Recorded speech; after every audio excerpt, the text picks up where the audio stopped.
What's up, you guys? It's your boy DMD, and today I'm bringing you guys a quick matchup. This is between Numeron, I believe Numeron Guru, and Invoked Dogmatika. And before we start, if you guys have not hit the subscribe button already, please be sure to do so and turn on the notification bell so you can be informed on all my latest content. At any rate, Numeron Guru versus Invoked Dogmatika. The Invoked player is going to start off his turn by activating Meltdown, then normal summoning Alistair, getting an Invocation, and then linking off into Almirage and Secure Gardna to make a Mechaba.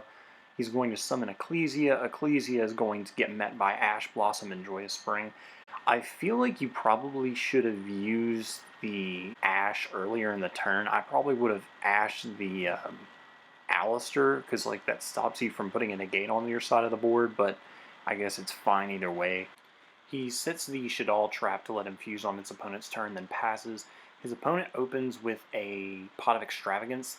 Personally, I do feel like this is correct here because you don't really know what your opponent's playing if you just Ash and Extravagance like dinosaurs play Extrav, so you could arguably just, yes, they could, go +1 off of Extrav, but the thing is, it's better to just let it resolve so you can hit something later, like a Soul Eating Oviraptor if you're playing against dinosaurs. So in general, I think you would probably just not negate the Extrav if you have another way to, if you don't have another way to negate it besides Ash.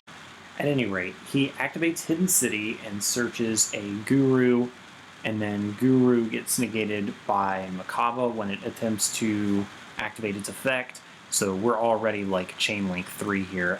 Chainlink 1 is Guru. The Mechaba tried to negate the Guru from setting it face down. Chainlink 3 is Fiendus, going to attempt to negate the Mechaba, and Shadal Schism is a Chainlink 4, summoning a Winda.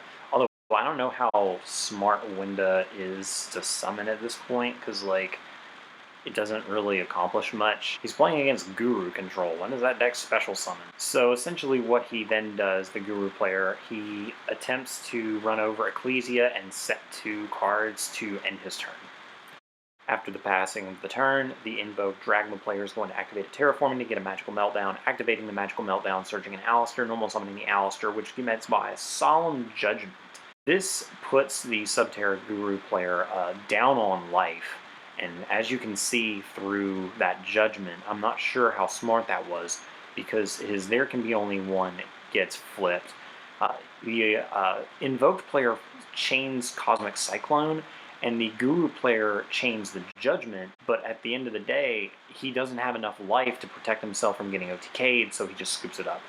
Game 2 is really interesting because both players are playing a Dragoon package in their lists, and they both opened up with one of the 2 Garnets, the Dark Magician for the Invoked player and the Red Eyes for the Guru player.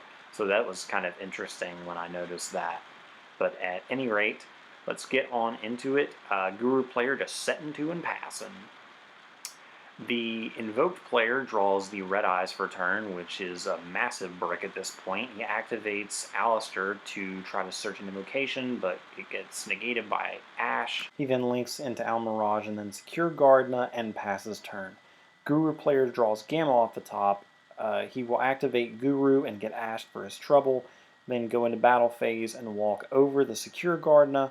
The Invoked player will set Called by the Grave and another monster face down before the Guru player activates a Terraforming, gets a Hidden City, and then normal summons Archer, attacking over the face down to shuffle it back in the deck before Guru gets in for 16. Guru will then set the Self and the Archer face down to summon the Umastrix from hand. Hidden City will flip up the Guru and add a final battle before doing other Guru things, and that's pretty much a wrap. Going into Game 3, now this was kind of the grindiest part of the game. Invoked players on the play, he activates Terraforming to get a Meltdown and to get an Alistair, blah blah blah. When the Invoked player goes to activate Alistair's effect, he ends up getting Imperm for his trouble. At that point, he is simply forced to make Almirage Foolish Burial of Falco so he can summon it back in defense position face down. He gets his Disciple activation. His opponent tries to chain Ash, and then he Called by the Graves it. Then he gets the Ecclesia to search out the Floored Release.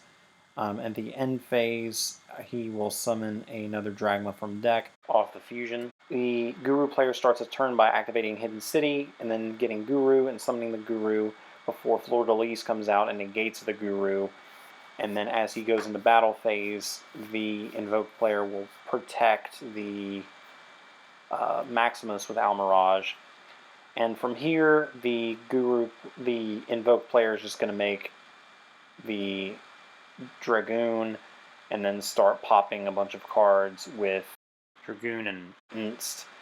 So from this position, it's looking like the Invoked player got it because, I mean, he's got a Dragoon. The Dragoon isn't live, but he has some pretty good trap cards to kind of disrupt. The other thing is, though, that during the standby phase, the Subterra player has that Predaplant fusion in the graveyard. That allows him to add a Red Eyes fusion from his deck to his hand. So now he's in a position where he can summon his own Dragoon. And the Dragoon that he controls pops the Maximus and then pops the Guru that he got from his opponent's graveyard. And then he swings over the Predaplant link, and it's looking like a stare down of Dragoon with one set. So this is a really interesting game state. But I guess you guys are going to have to see how it all works out. But at any rate, the Invoked player uses his Dragoon to pop the face-down Subterra Nemesis Archer, which the Invoked player will negate. He will crash the Dragoons into one another, and then he will attempt to take his opponent's Dragoon out of his graveyard. The Guru player just has to set an Ash and pass, and from here, he's just going to swing over the Ash and set a Cosmic Cyclone. The Guru player draws a driver for turn and just knows it's over and scoops it up. So guys, I hope you enjoyed that quick little match. I know it wasn't the best commentating I've ever done, but there were some technical difficulties and such. But at any rate, I hope you guys did enjoy the content, did enjoy the match. It was fun to bring you guys gameplay because there's just not a lot of IRL gameplay right now, so being able to look at something like YGO Pro to give you guys a little bit of actual game content and gameplay is something I enjoyed doing. So if you did enjoy this, please let me know in the comments section below. And I guess, guys, if you have any comments, suggestions, or requests, just leave them down in the comments section below. It's me, it's that DMD, and your boy is out.